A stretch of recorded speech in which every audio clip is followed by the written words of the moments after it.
नमस्कार मैत्रिणींनो, आज मी तुम्हाला लूप टर्नरचा यूज करून दोरी कशी बनवायची हे सांगणार आहे। सुरुवातीला आपण 1 इंचाची पट्टी कापून घेतली। त्यानंतर त्या पट्टीला आपण टीप मारून घेणार आहोत। आपल्याला जेवढी बारीक दोरी बनवायची आहे तेवढीच बारीक टीप आपण या कापडाला मारून घेणार आहोत, जे आपण डबल पदरी करून टीप मारत आहोत व्हिडिओमध्ये दाखवल्याप्रमाणे। त्यानंतर आपण जो उरलेला कापड आहे ते कापून घेणार आहोत, जेणेकरून आपली पट्टी ही एकदम गोल आकारामध्ये तयार होईल। सगळ्या बाजूनी कापड एकसारखं कापून घ्यायचं आहे, जेणेकरून पट्टी एकसारखी दोरी तयार होईल।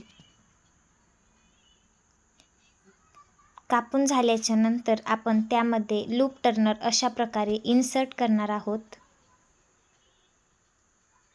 आणि लूप टर्नरला जे हुक दिलेलं आहे त्या हुकामध्ये आपल्याला कापड गुंतवायचं आहे आणि लॉक करायचं आहे।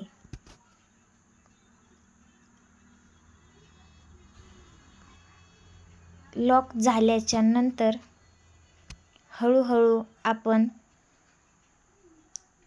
जी बनलेली दोरी आहे ती उलट्या साईडने ओढणार आहोत, जेणेकरून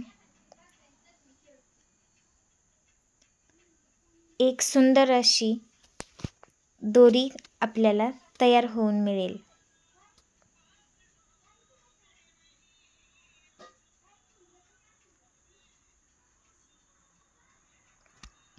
तुम्ही पाहू शकता किती छान आणि गोल दोरी आपण लूप टर्नरचा यूज करून तयार केली आहे। तुम्हाला जर हा व्हिडिओ आवडला असेल तर लाईक करा, चॅनलला सबस्क्राईब करा आणि असाच सपोर्ट करा। थँक्यू।